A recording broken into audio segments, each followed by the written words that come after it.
bad day today. This side of the building is raining, like cats and dog. And this side of the building, it's sunny. I mean, the view is great, it's fantastic, but man, this sucks. Especially I'm taking photos today.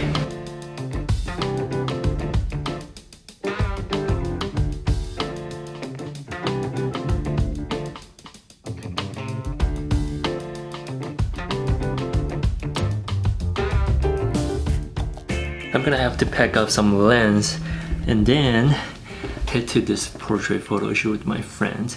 I'll be testing the Canon R7 with the 50 nifty, the RF version. This will give it 80mm equivalent. I'm also gonna try out the EF lens with the RF adapter over here with the 85. This is gonna be a more of a telephoto lens, but it'll be perfect for portrait. And also the 18 to 150. This one's gonna give me the most reach out of all these lenses because it's a telephoto. It goes all the way to like, I think 29 to 240. Yeah, I think this one will be pretty interesting. And especially because this is a kit lens, so I really wanna see how much I can do with the kit lens for portrait specifically.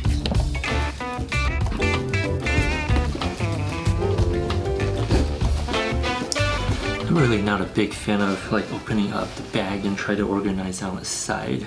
I mean, at first, it's quite fun, you know, but then as the more gear you have, the more difficult it becomes.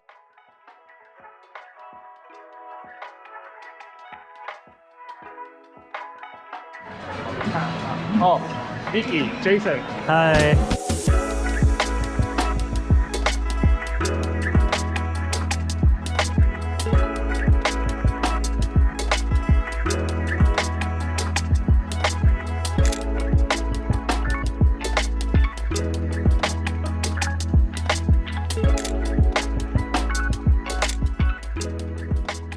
I really like how you fix your hair. Just yeah, so well, you don't have to fake it. Just go through the motion. Yeah, just a couple of times. Okay. All right. Well, thanks.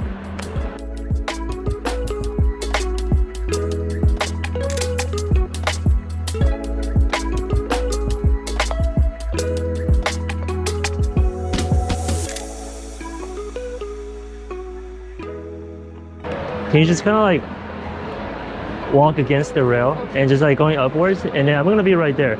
Okay. And then, so like when you get around this position, like kind of turn back, like towards the camera, I guess. Okay.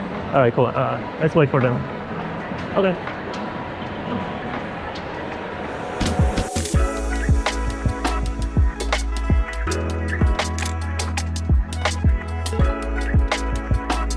Are you afraid of heights? No. No? Okay, we probably can't do that. I was gonna ask you to stand right there. Oh no, it's not happening. It's not happening? I'm kidding, I'm kidding.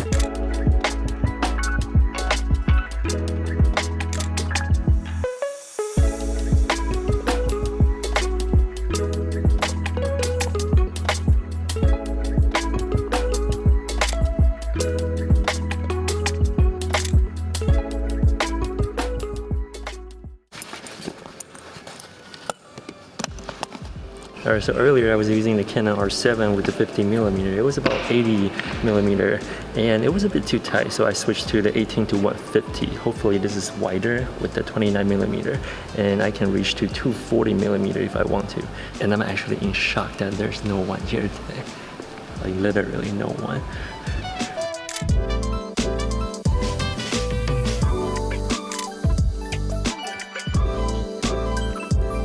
Yeah, I think it's easier this way. So if I talk to this mic, and then you talk to this mic. Oh.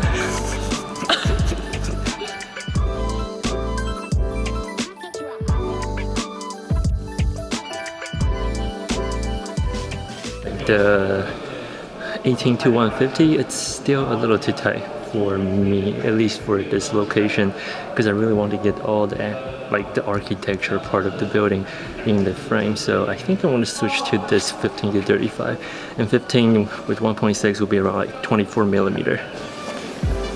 太长。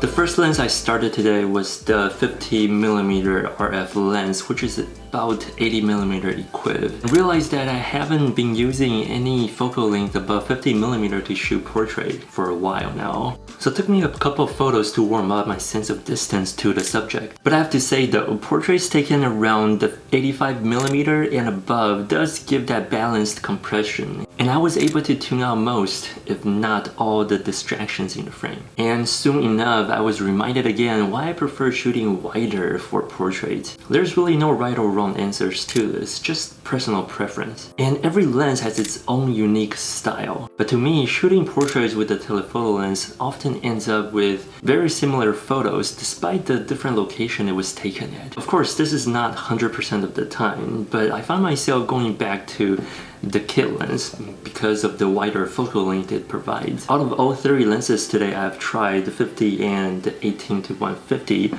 as well as the 85mm. This one's the EF with the EOS R adapter. I think I like the 50mm the best because of its 80mm, which is closest to the 85. It seems to hit the right spot in most of the situations, and it's also a fast prime lens at f1.8. The overall size is very small and compact as well, really easy to handle. The kit lens is the most versatile of them all, but we're starting at f3.5 with no constant aperture, which honestly I'm totally fine with for street photography during the day. It only lacks that bokeh-liciousness at f3.5. However, the 18-150mm kit lens has optical image stabilizer, which means I can use a slower shutter speed and still get that sharp image. Now on top of that, the autofocus on the kit lens is very smooth and quiet because of the lead screw type STM stepping autofocus motor. Whereas the 50 and the 85, you can hear the autofocus moving around inside the lens. I also used the 85mm EF prime lens with the adapter today. The autofocus was surprisingly good, not as quiet and fast as the kit lens, but it's very useful. It hits the spot pretty much all the time. With the lack of dedicated RFS lens right now, if you're going for the R7 or if you have one already, I'm sure you won't be disappointed with the right EF lens mounted to the R7. And there are so many options to choose from the EF lens lineup. I'm really surprised how the EF 85mm holds up, and I'm pretty sure you will not be disappointed. If you're interested in more Canon R7 video, go check out this video next. With that being said, thank you so much for watching, and I'll see you guys in the next one.